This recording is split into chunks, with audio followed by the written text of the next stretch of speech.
सब किताबें बहुत ही महत्वपूर्ण है, मगर 3 किताबें अंत के दिनों के बारे में बोला गया है। बाइबल का 3 किताबें 66 बुक्स हैं, उसमें से 3 जो किताबें हैं, 3 बुक्स जो है अंत के बारे में, यानी यीशु मसीह के आगमन के बारे में, या यीशु मसीह आने के पहले ये परिस्थिति क्या होने के लिए जा रहा है, ये दुनिया के हालात क्या होने के लिए जा रहा है।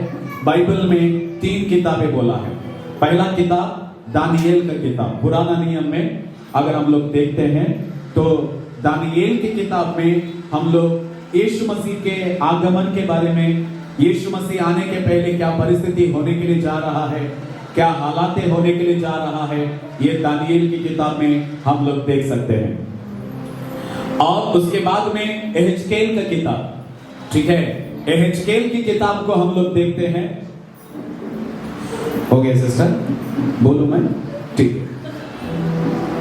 दूसरा किताब एहेजकेल का किताब, एहेजकेल की किताब में हम लोग यीशु मसीह आने के पहले क्या परिस्थिति होने के लिए जा रहा है। अगर आप लोग देखते हो वर्ल्ड वॉर 3, अब तक दुनिया में वर्ल्ड वॉर 2 हुआ है। वर्ल्ड वॉर 3 जो है शुरुआत हो गया है, तीसरा क्या बोलते हैं, महायुद्ध या विश्व युद्ध, ठीक है, उसका ऑलरेडी शुरू हुआ है। ओके, तीसरा विश्व युद्ध के बारे में अगर आप लोगों को पढ़ना है तो एहेजकेल की किताब को पढ़ो। एहेजकेल किताब 38, 38, 39, अगर ये 2 अध्याय पढ़ेंगे आपको वर्ल्ड वॉर 3 वहां पे दिखाई देगा। मैं हमेशा विश्वासियों को बोलता हूं वर्ल्ड वॉर का 3 का शुरुआत में हम लोग रहेंगे, अंत में हम लोग नहीं रहेंगे। हेलो, वर्ल्ड वॉर 3 के शुरुआत में हम रहेंगे, इसका मतलब है हम लोग शुरुआत में हैं, मगर हम लोग अंत में नहीं रहेंगे, क्योंकि अंत में यीशु मसीह आ जाएगा और कलीसिया गायब हो जाएगा। कितना साल बाकी है आप लोग कैलकुलेशन लगा लेना, मगर हम यहाँ पे कितने साल हैं ये बोलने के लिए नहीं खड़े हैं, मगर यीशु आने के लिए जा रहा है इसके लिए बोलने के लिए खड़े हैं। कोई आमीन बोल सकते हैं? क्योंकि इन दिनों में जिस तरह आप लोगों को फोन आकर आप लोगों को भरमाया जा रहा है, मगर एक बात मैं आप लोगों को ये भी बोलना चाहता हूं, बाइबल में लिखा गया है कि झूठे शिक्षक लोगों के साथ बातें मत करो। पहला यूहन्ना में पढ़ते हो, इवन ना उनको नमस्कार बोलना है, ना प्राइज द लॉर्ड बोलना है, ना उनको घर में लेना है, ना उनके साथ बातें करना है। और परमेश्वर का वचन ये आज्ञा देता है कि गलत, देखो, दुश्मनों के साथ प्रेम करने के लिए प्रभु ने कहा है, मगर फॉल्स प्रॉफिट, गलत शिक्षा करने वाले, झूठा शिक्षा करने वाले, वचन को तारमार कर कर बोलने वाले, उनके साथ बात भी नहीं करना है। जो बातें कर रहा है पहले माफी मांगो प्रभु के पास। जिस तरह है ना, अपना संतोष भाई बोला 40 मिनट दे दिया है क्या नहीं, तो जो लोगों ने बातें किया है अभी तक, पहला माफी मांगो कि प्रभु आपका वचन कहता है कि उनके साथ बातें भी नहीं करना है, मगर हम लोगों ने इतना बातें किया है। हालेलुया। सो जो बाइबल बोलता है हमको वो करना बहुत जरूरी है। कोई आमीन बोल सकते हैं? जोर से बोलेंगे हालेलुया। सो मेरे प्यारो, एहेजकेल की किताब में भी विश्व युद्ध 3 के बारे में लिखा गया है, और उसके बाद में बाइबल में जो आखिरी किताब है, प्रकाशित वाक्य की किताब रेवलेशन, इसमें भी यीशु मसीह के आगमन के बारे में और यीशु मसीह आने के पहले ये दुनिया के हालात क्या होने के लिए जा रहा है, वो सारी बातें बोला गया है। इसीलिए बाइबल पढ़ो, जो पढ़ेगा वो समझेगा, जो समझेगा वो यीशु के साथ बीच आसमान में रहेगा। कोई आमीन बोल सकते हैं? जो नहीं पढ़ेगा वो नहीं समझेगा, जो नहीं समझेगा वो स्वर्ग में नहीं जा सकता। कोई आमीन बोल सकते हैं? हालेलुया। जिसको पढ़ने लिखने आता है, पढ़ो, बाइबल को पढ़ो, प्यार करो। जिन लोगों को बाइबल पढ़ने नहीं आता है, आप लोगों के लिए खुशखबरी है।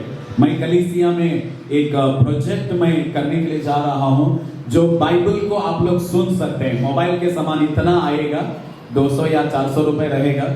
और जिन लोगों को पढ़ने लिखने नहीं आता है, हम वो एक प्रोजेक्ट कलीसिया में करने के लिए जा रहे हैं, कि अभी नहीं है क्योंकि पैसों का कमी है थोड़ा सा, आने वाले दिनों में देंगे, क्योंकि पिकनिक बाइबल सब एक साथ 2 बोलने से कहाँ जाएंगे आप। सो आने वाले दिनों में जिन लोगों को पढ़ने लिखने नहीं आता है, आप लोगों को कल ही मुझे मालूम पड़ा हो, ऑडियो बाइबल देने का एक प्लान मैं कर रहा हूँ, प्रार्थना कर रहा हूँ। और जिन लोगों को पढ़ने लिखने नहीं आता है, ऑलरेडी 3 लोगों को दिया है, एक ऑलरेडी श्रीधर को दिया है, और कल 2 लोगों को मैंने दिया है।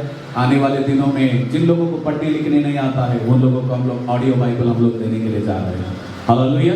अगर कोई स्पॉन्सर करना चाहते हैं तो कर सकते हैं, क्योंकि आपका थोड़ा सा पैसा जिसको पढ़ने लिखने नहीं आता है उसको वचन मिल जाएगा।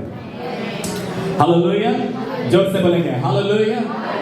दानियेल के किताब में 12 अध्याय है, 357 वचन है, और आज दानियेल के किताब 9वां अध्याय हम लोग मनन कर रहे हैं। और ये 9वां अध्याय में दानियेल का उम्र लगभग 80 से 90 साल था। ये 9वां अध्याय में जब दानियेल आ जाता है, उसका जो उम्र है, उसका जो एज है, वो 80 से 90 साल हुआ रहेगा, हो गया था। क्योंकि दानियेल जब बैबिलोन में आया तभी वो 17 साल या 19 साल का जवान लड़का था, टीन एज में था। उस समय में नेबुकदनेस्सर यहूदा में जाता है और पहली बार जब बंदी बनाकर इजराइलियों को लेकर आने के समय में दानियेल जो है वो फर्स्ट फेज में था। जिस तरह पिछला दिनों में सिखा रहा था, 3 फेज हुआ है। फर्स्ट फेज में दानियेल आया, दूसरा फेज में एहेजकेल आया, तीसरा फेज में यिर्मयाह आने वाला था मगर रुक गया। मगर फर्स्ट फेज में जब दानियेल आया, उसका पूरा जो उम्र है वो बैबिलोन में यानी बैबिलोन में जो अन्य लोगों का जो देश है उसी में उसका पूरा उम्र हो गया। मगर एक बात मैं आप लोगों को सिखाना चाहता हूं, परमेश्वर ने इस्राएलियों के लिए नियुक्त किया गया था, अपॉइंट किया गया था 70 साल कि इजरायली लोग बैबिलोन में रहेंगे। 70 साल, जोर से बोलो 70 साल। बाइबल में 70, 7 ये जो नंबर है बहुत बार दिखाई देता है, ठीक है, क्योंकि 7 जो है ये परिपूर्णता का संख्या है, कंप्लीशन। बाइबल में कुछ नंबर्स हैं, वो नंबर्स में कुछ मतलब हैं। 3 पुनरुत्थान को सूचना दिखाता है, 5 यीशु मसीह के घाव को सूचना दिखाता है, 7 परिपूर्णता को सूचना दिखाता है, 40 उपवास को सूचना दिखाता है, 12 चेलों की संख्या को सूचना दिखाता है। मगर बाइबल में 7, 70 ये जो संख्या है परिपूर्णता को सूचना दिखाता है। यीशु मसीह भी क्रूस के ऊपर 7 बातें बोला। आमीन, हालेलुया। सो परमेश्वर ने इजराइलियों के लिए 70 साल नियुक्त करके रखा था, 70 इयर्स अपॉइंटेड करके रखा था कि इतने साल इजरायली लोग बैबिलोन में गुलाम में रहेंगे, यानी अधीन में रहेंगे। गुलाम का मतलब मालूम है आप लोगों को? दूसरा देश में उनके अंडर में रहने के लिए जा रहे हैं। पहला राजा नेबुकदनेस्सर, उसके बाद में उसका बेटा, उसके बाद में उसका बेटा, यानी 3 राजाओं का परिपालन हुआ बैबिलोन में। इजरायली लोग बैबिलोन में रह गए। मगर सवाल ये उठता है, 70 साल होने के बाद में क्या इजरायली लोग वापस चले गए अपने इजराइल में? नहीं। यिर्मयाह 25वां अध्याय में 11 वचन में लिखा गया है कि परमेश्वर 70 साल उनके लिए नियुक्त किया कि बैबिलोन में रहने के लिए, मगर वापस नहीं गए। दानियेल वापस नहीं गया। क्यों? क्योंकि मेरे प्यारे कलीसिया सुन लीजिए, कई बार परमेश्वर हमारे जीवनों में कुछ बातों को नियुक्त करके रखते हैं, अपॉइंट करके रखते हैं कि मैं तुझे आशीष दूंगा, मैं तुझे चंगा करूंगा, मैं तेरी जिंदगी में चमत्कार करूंगा, मैं तेरी जिंदगी को बढ़ाऊंगा, मैं तेरी रखवाली करूंगा, मैं तुझे संभालूंगा। मगर कई बार ये बातें हमारी जिंदगी में होता नहीं है। क्यों? Why many times the promises of God are not fulfilling, the appointment of date is not fulfilling in our life. क्या परमेश्वर के वादे गलत हैं? नहीं। क्या परमेश्वर ने जो बोला है क्या वो झूठा है? नहीं। परमेश्वर ने जो नियुक्त किया है क्या वो गलत है? नहीं। सब लोग बोलिए नहीं। तो क्यों हमारी जिंदगी में जो परमेश्वर बोला है वो नहीं हो रहा है? पहली बात कि हम उसके वचनों के ऊपर विश्वास नहीं कर रहे हैं। हमारी अविश्वास, हमारी अविश्वासता, हमारा अनबिलीव, हमारा डाउट, हम परमेश्वर के वचनों के ऊपर विश्वास नहीं कर रहे हैं, इसीलिए परमेश्वर का वचन हमारे जिंदगी में पूरा नहीं हो रहा है।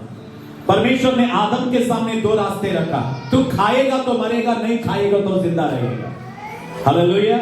तो वादा कभी पूरा होएगा। हेलो हेलो, वादा कभी पूरा होएगा। बगल वाले को हिलाकर बोलो, वादे कब पूरा होते हैं? आमीन। आदम को परमेश्वर ने क्या बोला? तेरे सामने दो रास्ते, खाएगा तो मरेगा, नहीं खाएगा तो। समझ में आया? जब वो नहीं खाएगा तो परमेश्वर के वादे पूरा हो जाएंगे। हालेलुया। परमेश्वर का वचन कहते तेरे सामने मैंने श्राप का और आशीष का दो मार्ग रखा है, तुझे जो चाहिए वो तू चुन ले। जोर से बोलिए, मुझे चुनना है। हालेलुया, मुझे चुनना है। आमीन। ये हमारे ऊपर है कि हम कौन से रास्ते को चुनना है, एक आशीष के रास्ते को चुनना या एक तो श्राप के रास्ते को चुनना। यह आपके ऊपर है, आप जो चुनोगे आपके जीवन में वही हो जाएगा। हालेलुया। कई बार हमारा चुनाव गलत रहता है, यस और नो, हमारा डिसीजन गलत रहता है ना। What we are taking the decision, it is wrong. हम जो चुनाव कर रहे हैं, कई बार विश्वासी लोग ये सोचते हैं वो जो चुनते हैं वो सही है, और उसके बाद में जब आशीष नहीं आता है तो परमेश्वर के ऊपर इल्जाम लगाते हैं। परमेश्वर गलत नहीं है, वो सत्य है। वो मनुष्य नहीं है जो कहेगा पूरा ना करेगा। वो पक्षपात करने वाला परमेश्वर नहीं है। Come on, hallelujah. अगर तेरी जिंदगी में जो उसने कहा है वो पूरा नहीं हो रहा है, ये तेरा गलती है, तेरा चुनाव में गलती है, तेरे निर्णय में गलत है, तूने जो चुना है वो गलत है। कोई आमीन बोल सकते हैं? आप जो चुनोगे वही आपके जिंदगी में हो जाएगा। हालेलुया। जोर से बोलेंगे हालेलुया। यीशु मसीह ने भी कहा, एक व्यक्ति के अंदर एक दुष्ट आत्मा रहता है, प्रार्थना किया, वो दुष्ट आत्मा चला गया। हालेलुया। कई बार कुछ लोगों के अंदर दुष्ट आत्माएं जाते हैं मगर वापस आते रहते हैं। बोलो, वापस आते रहते हैं। ये कौन सा डब्बा है, ये कौन सा दुकान है रे बार बार आने के लिए? हालेलुया। एक बार गया और बार बार आता है। हाँ, आता है। यीशु मसीह ने कहा क्यों आता है, उसका कारण भी है। थोड़ा सा सुन लेना, कान भी खोलकर और आंख भी खोल के। हालेलुया। कई बार हमारी जिंदगी में जो मुसीबत आते हैं, हम परमेश्वर के ऊपर इल्जाम लगाते हैं। कई बार जब दुष्ट आत्मा बीच रात में आता है, दुष्ट आत्मा बहुत सता रहा है, बहुत सता रहा है, बहुत सता रहा है। अबे वो सताने के लिए तू दे रहा है, इसलिए तो वो सता रहा है। हालेलुया। क्यों आ रहा है? यीशु मसीह ने कहा एक व्यक्ति के लिए प्रार्थना जब किया गया, वो गया। वचन ये कहता है वो बाहर जाकर भटक रहा था। जोर से बोलो, भटक रहा था। दुष्ट आत्मा हमेशा क्या होता है? जोर से बोलो, क्या होता है? इसीलिए विश्वासियों को भटकना नहीं है, वचन में बने रहना। भटकने का काम शैतान का है। जोर से बोलो, भटकने का काम शैतान का है। आमीन। हमें भटकना नहीं है, हमें स्थिरता से रहना। वचन हमको स्थिर करता है। हेलो, जोर से बोलेंगे हालेलुया। जोर से बोलेंगे हालेलुया। हमारा काम भटकने का नहीं है, हमारा काम वचन में स्थिर रहना है। हालेलुया। आमीन। एनीवे, वो दुष्ट आत्मा गया, भटक रहा था। मुझे कहां पे जगह मिलेगा, उसको जगह नहीं मिला। अब वचन ही कहता है, शैतान ने यह सोचा मैं अपना घर वापस जाऊंगा और देखूंगा, मैं अपना घर जाऊंगा। इसके पहले भी मैंने इसके बारे में आप लोगों को सिखाया था। दुष्ट आत्मा कहता है मैं अपना घर जाऊंगा और देखूंगा। वो गया, जाने के बाद में वचन में ये लिखा हुआ है जिसके अंदर से दुष्ट आत्मा निकल गया था, वो घर झाड़ू मारा, खाली था, सामान ऊपर ऊपर रखा था और रहने के लिए जगह था। जोर से बोलो, रहने के लिए जगह था। किसके लिए? थोड़ा जोर से। हेलो, जो पीछे है, रहने के लिए किसकी जगह था? इसका मतलब है शैतान को रहने के लिए जगह किसने बनाया? वो घर वाला जिसके अंदर से निकल गया था। सुन लेना, जब एक व्यक्ति के अंदर से दुष्ट आत्मा निकलता है, उसको वापस आपके घर में, आपके दिल में, आपके जिंदगी में रखने के लिए, रहने के लिए हमें जगह नहीं देना है। जगह दोगे वो बंगला बनाएगा, आरसीसी बिल्डिंग बनाएगा और आपको भी मालूम नहीं है। हेलो, कभी आपके ऊपर से कबूतर गया? नहीं गया? ठीक। कौवा गया? ठीक। जब जाता है आप क्या करते हो? हाँ जी, भगाते हो। ठीक है, भगाने से वो क्या हो जाएगा? उसी कौवे को, कबूतर को आजा बैठ जा बोलो, आजा बैठ जाओ, क्या करेगा वो? सिर्फ बैठेगा, कक्का करेगा, हाँ, गंदा करेगा, घोंसला बनाएगा, बाद में सूंघने के लिए भी लायक नहीं रहेंगे। हेलो, शैतान को रुकने के लिए जगह नहीं देना। कोई आमीन बोल सकते? जोर से बोलेंगे हालेलुया। बोलो, शैतान को रुकने के लिए जगह नहीं देना। आमीन। अगर दुष्ट आत्मा बार बार सता रहा है, ये आपके जिंदगी में कोई कमजोरी है, ये आपका गलती है, ये आपकी बुरी आदतें हैं, ये आपका गलत सोच है, जो दुष्ट आत्मा वापस आकर बैठ रहा है। एक बार जाने के बाद में 1000 बार प्रार्थना रिक्वेस्ट मत देना, सुधर जाना उसे आपके जिंदगी से भगाने के लिए। कोई आमीन बोल सकते हैं? प्रार्थना एक बार होएगा, सुधरना हर बार होएगा। हम सुधरा नहीं, 1000 बार प्रार्थना कर रहे, पास्टर प्रार्थना करो, प्रार्थना करो, प्रार्थना करो, बीमारी है, वापस आ गया, दुष्ट आत्मा वापस आ गया, निराशा वापस। क्यों वापस आ रहा है? क्योंकि हमने वचन के ऊपर भरोसा नहीं किया, और ये वचन को हम अपने अंदर नहीं लिया। जब ये अंदर आएगा, अंदर का बाहर जाएगा। विश्वास करते हैं? कितने लोग विश्वास कर रहे हैं? जब वचन अंदर आएगा, अंदर जो है वो, बोलो, वचन जब अंदर आएगा, अंदर जो है वो बाहर जाएगा। हालेलुया। वापस आएंगे स्टडी में। इजराइली लोग 70 साल थे मगर वापस जा नहीं पाए। क्यों? क्योंकि पहला पॉइंट बताया, क्योंकि वे लोगों ने परमेश्वर के वादे के पर विश्वास नहीं किया। दूसरा, विरोध करने वाली आत्मा। अगर हम लोग मिस्र देश में जाएंगे, मूसा को परमेश्वर ने भेजा इजराइलियों को बाहर लेकर आने के लिए। परमेश्वर ने कहा, मैं तुम्हें दूध और मधु बहने वाली जमीन के ऊपर, यानी कानान देश में मैं तुझे लेकर जाने के लिए जा रहा हूं। परमेश्वर का वादा था या नहीं? जोर से बोलेंगे। 4 लोग बोल रहे हैं। वादा था या नहीं?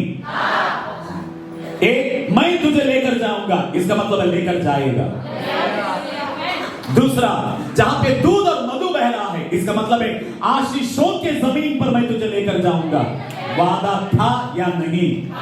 हालेलुया। मैं मिस्र देश में गया था। मिस्र से कानान यानी इजराइल में जाने के लिए अगर आपको बस में जाओगे, अभी के जमाने में बस में जाओगे तो 12 घंटा लगेगा। ठीक है, चलकर जाओगे तो 40 दिन या 1 हफ्ता इतना ही लगेगा, क्योंकि तल अवीव को और कायरो को बगल में ही है, नजदीक है, ज्यादा दूर नहीं है। कई लोग सुबह जाकर शाम को भी वापस आते हैं, क्योंकि काम के लिए जाता रहते, नजदीक है। हालेलुया। और इजराइली लोग किधर थे मालूम है? मिस्र में, कायरो में थे, जहां पे मैं था, कायरो में। ठीक है, एक जगह है, आज का कैपिटल है मिस्र देश का। कायरो में थे वे लोग, मगर जहां पे इजराइली लोग थे गोशेन, वो आज जो है पूरा जमीन के नीचे चला गया है, ऊपर पूरा बंगला जो है बिल्डिंग्स हो गया है। नाइल नदी बगल में है। वहां से इजराइल जाने के लिए ज्यादा दिन नहीं लगता, अगर चलकर भी जाओगे तो चलो यार 1 महीना लगेगा। ठीक है, इजराइलियों को परमेश्वर ने जो वादा किया था कि मैं तुझे लेकर जाऊंगा, आशीष के जमीन पर मैं तुझे लेकर जाऊंगा, कितना साल लग गए? 40 साल लग गए। जोर से बोलो, 40 साल। वादा था या नहीं? प्रॉमिस था या नहीं? गए क्या नहीं? गए, मगर साल कितना लगा? जहां पे 40 दिन लगने का था, वहां पे 40 साल लग गया। थोड़ा सा सोचो आप लोग।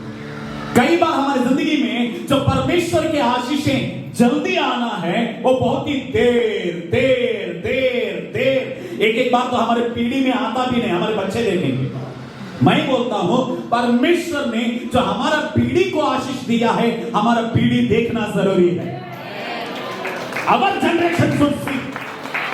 मेरे बच्चे भी देखेंगे, मैं भी देखूंगा। जोर से बोलो, मैं भी देखूंगा, मेरे बच्चे भी देखेंगे, अगर यीशु मसीह का आगमन देर है तो उसके बच्चे भी देखेंगे। हेलो, कुछ समझ में आ रहा है प्रभु? कुछ लोग बोलते हैं हम तो तकलीफ में गुजरा, मेरे बच्चे आशीष में रहे। अच्छा, तू अपने भविष्य को अपने मुंह से लिख रहा है। परमेश्वर ने तुझे आशीष दिया ना, तू भी आशीषित, तेरे बच्चे भी आशीषित, उसके बच्चे भी आशीषित, तेरा पूरा पीढ़ी आशीषित। हालेलुया। कोई आमीन बोल सकते हैं? मगर नहीं हो रहा है, क्यों? वाई? जोर से बोलो, क्यों नहीं हो रहा है? बेडरूम में जो जोर जोर से बोलते हैं, आज बोलो, क्यों नहीं हो रहा है प्रभु? हालेलुया। क्यों नहीं हो रहा है? परमेश्वर के वादे हैं उधर। The promises of God is there. परमेश्वर के वादे हैं, परमेश्वर का वचन है, खुद परमेश्वर भी है, मगर जो परमेश्वर ने बोला है वो देर हो रहा है। क्यों?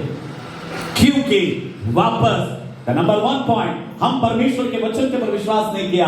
दूसरा, हमारा अरोगेंसी को हिंदी में क्या बोलते हैं? अहंकार, या हमारा विरोध करने वाली आत्मा, उल्टा बोलने वाली आत्मा। इजराइली लोगों ने वही किया। इजराइली लोगों ने मूसा को बोला, हम मिस्र में खाना खाते थे, तू हमको यहाँ पे मन्ना खिला रहा है। हमको वहां पे हफ्ते में एक बार हड्डी मिलता था, यहाँ पे कुछ नहीं मिल रहा। हम वहीं पे ठीक थे। मूसा के ऊपर तो एक बार पत्थर से मारने के लिए पत्थर उठाया, मालूम है आप लोगों को? पढ़ा कभी आप लोगों ने? ये कौन सी आत्मा है? विरोध करने वाली, अपोज करने वाली आत्मा। अहंकार का नहीं है, अपोज करने वाली आत्मा, विद्रोह करने वाली आत्मा। नहीं मेरे प्यार, कई बार हमारी जिंदगी में परमेश्वर के वादे इसीलिए पूरा नहीं हो रहा है कि हमारे अंदर वो स्वभाव है जो परमेश्वर नहीं चाहता है। हालेलुया। कोई आमीन बोल सकते हैं? इसका मतलब है तेरा स्वभाव परमेश्वर के वादों को देर कर रहा है। मेरा स्वभाव, मैं वचन बोल रहा हूं सिर्फ आपके लिए नहीं, मैं अपने आप के लिए बोल रहा हूं। हमारा स्वभाव परमेश्वर के वादे हमारे जिंदगी में पूरा होने नहीं दे रहा है।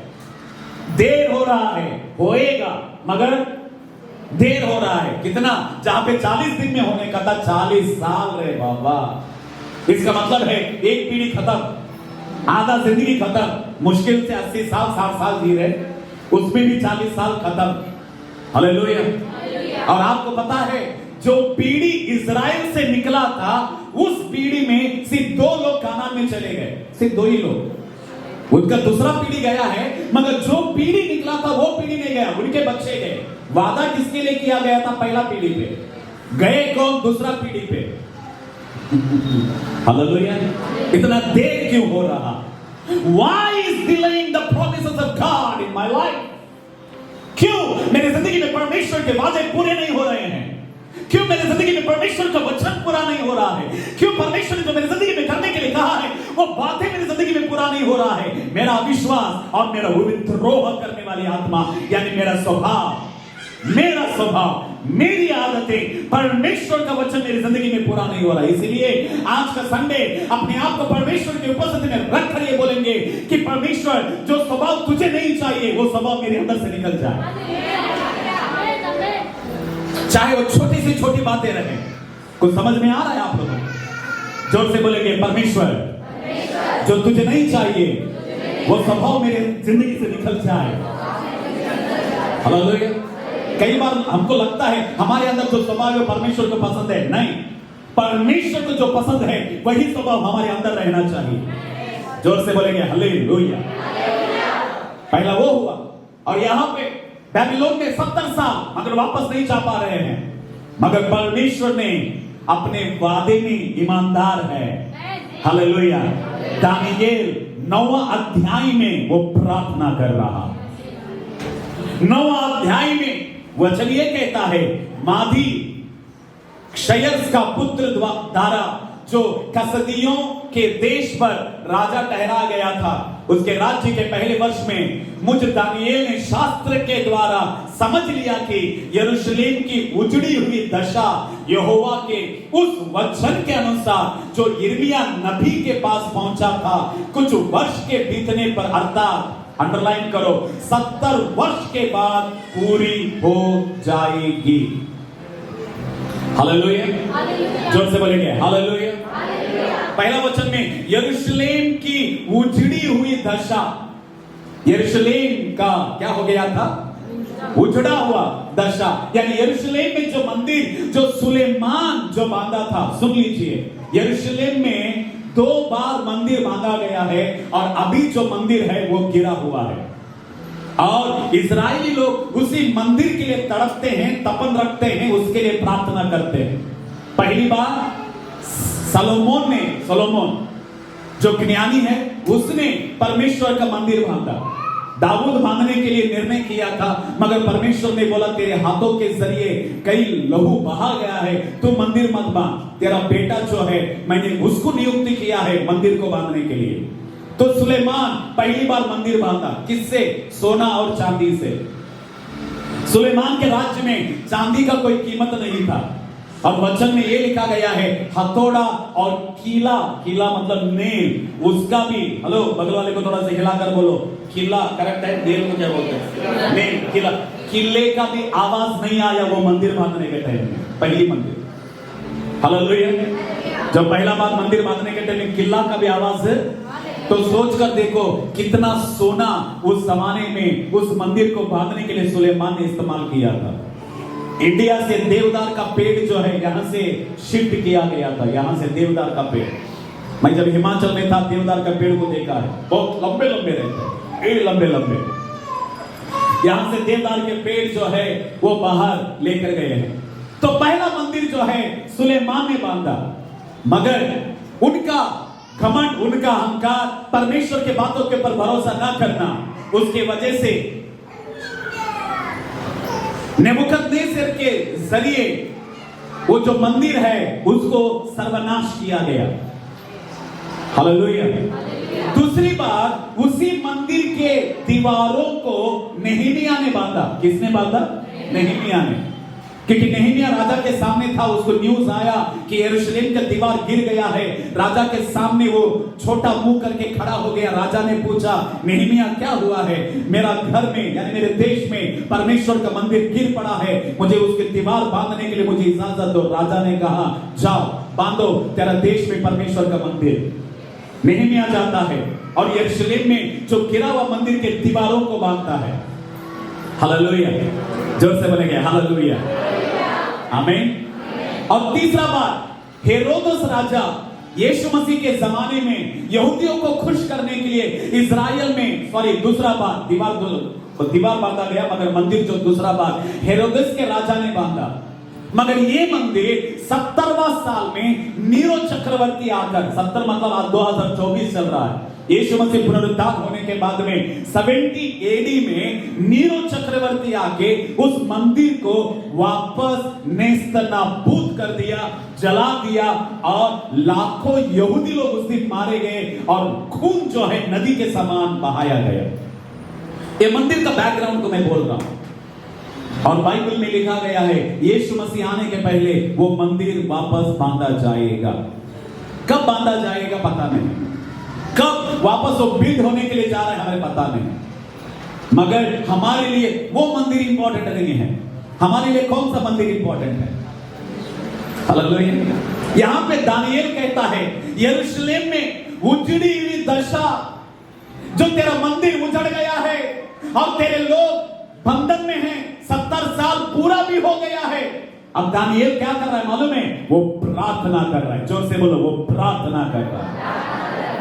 वचन कहता है, मैं वापस आऊंगा पहला या दूसरा वचन में, तीसरा वचन, तब मैं अपना मुख प्रभु परमेश्वर की ओर करके गिड़गिड़ाहट के साथ प्रार्थना करने लगा।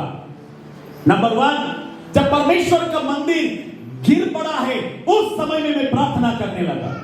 दूसरा, जब मुझे पता चल गया है कि इजराइली लोग 70 साल बैबिलोन में पूरा किया है, जब मुझे वो पता चला तब मैं प्रार्थना करने लगा।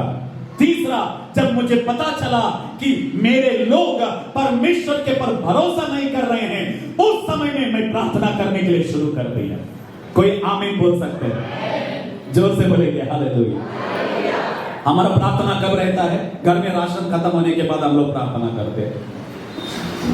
हेलो, या पेमेंट के पहले दिन हम लोग प्रार्थना करते, प्रभु कल पेमेंट जल्दी आना, भाड़ा देना, मेरे बच्चों पर ट्यूशन देना और राशन भर के रखना। हम लोग तभी प्रार्थना करते हैं, या तभी प्रार्थना करते जब बीमारी आने के बाद